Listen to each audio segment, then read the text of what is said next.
Good day or evening to all of you. Here we are at lesson 68. I'll tell you, every lesson gets to be even more important than the one before. They just get better and better. Love holds no grievances. Okay, let's just do a little review about what a grievance is.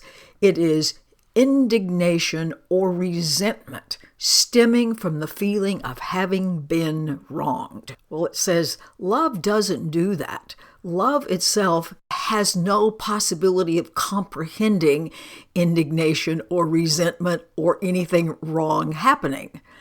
So it says we who were created by love like itself as an outpouring of love cannot hang on to these ideas of being wronged and experience yourself as all of those qualities that we talked about yesterday. It says to hold a grievance thinking you've been wronged is to completely forget who you are. And it is specifically to see yourself as a body. Well, every one of us on the planet must be holding grievances. That's how you get in here in the first place, because everybody here operates as if we are primarily a body, so we all have grievances. It says to hold a grievance is to let this ego mind, this sense of personal separate self, completely cut off from anything and anybody else, condemn the body to death. Oh dear.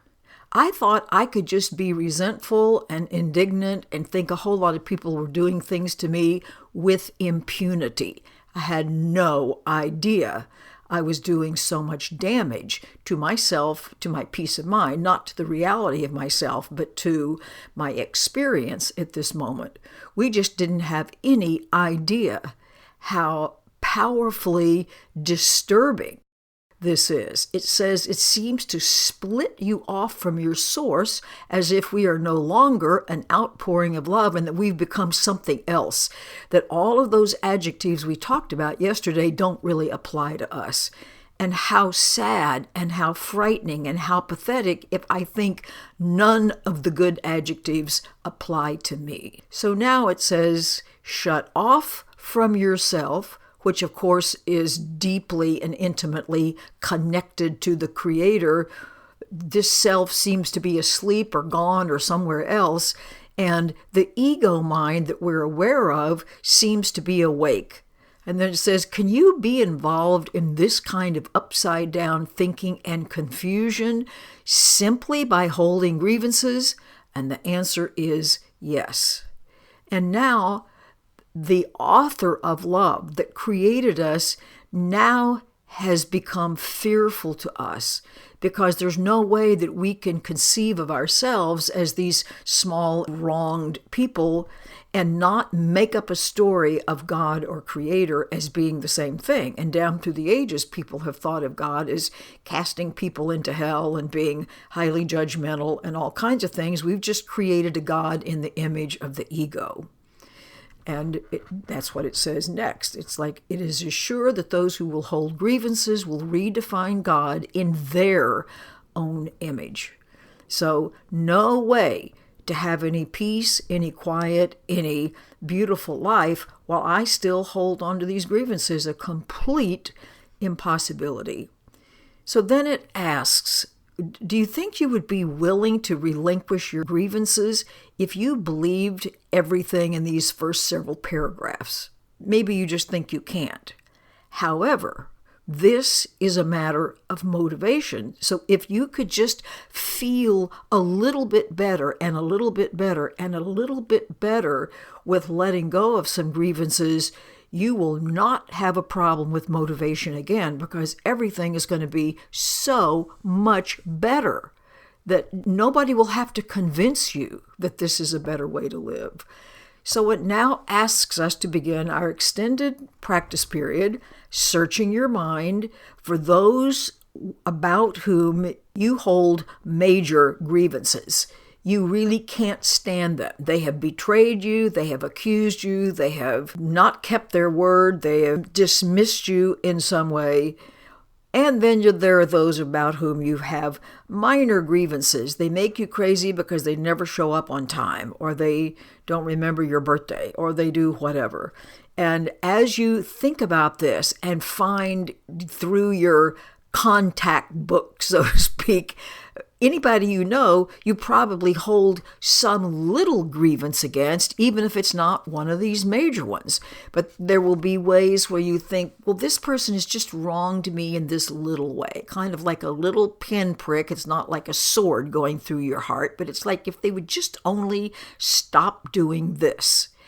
And if you realize that there's not a soul against whom you don't hold some kind of grievance, that you realize this has left you feeling completely alone. Just like I always felt in those early days where I felt like, yes, I was created by something, but now I'm on my own. It's that idea of being on my own and trying to do something about the loneliness that's related to that. And we try all sorts of things that don't work because it's the relinquishing the grievances that's going to do the trick. So now it says, just be determined to see all these people that you think have wronged you as friends. Now, your ego will have a fit and say, they did abandon me. My parents didn't do what they were supposed to. My husband, my wife, my kids, my neighbors, my country, my politicians, my all kinds of people have let me down. So now it says, okay, you've been very determined to see what's wrong with almost everybody. Now be equally determined that these people are my friends. And say that to them in your mind, thinking of each one, I do want to see you as my friend. No hurt has occurred. I want to see you as here for me. I want to be interested in your welfare and yours and mine so I can remember you're part of me. And the loneliness and the feeling of disconnected can begin to go away. So try to think for the remainder of this practice period of yourself completely at peace, completely safe in a world that protects you and loves you and holds you up, that safety surrounds you, hovering over you, lifting you up. The thing more than anything we want is to finally feel safe. You can't feel peaceful unless you feel safe. So try to believe, even for a second, that nothing can harm you.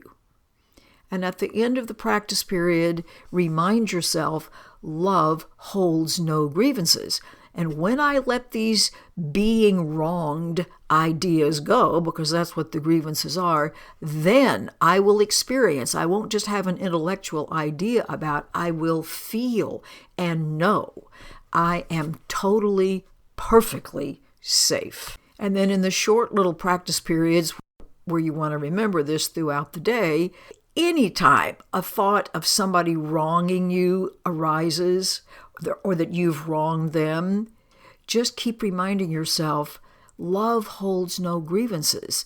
I don't want to betray myself by following my ego instincts to turn everything and everyone into an enemy. Remember, the ego wants you to have enemies. It likes being in conflict. It likes the winner versus loser idea. And then repeat several times, love holds no grievances. I want to wake up to this beautiful truth of myself that was reviewed for us yesterday.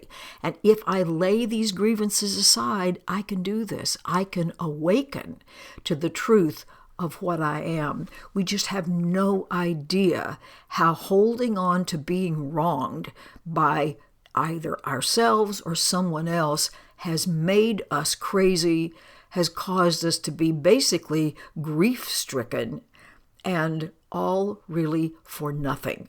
So it's seeing the nothingness of this so I can stop and then live the beautiful life that I was created to live. Please do take this very seriously, and I'll see you back here tomorrow. Bye.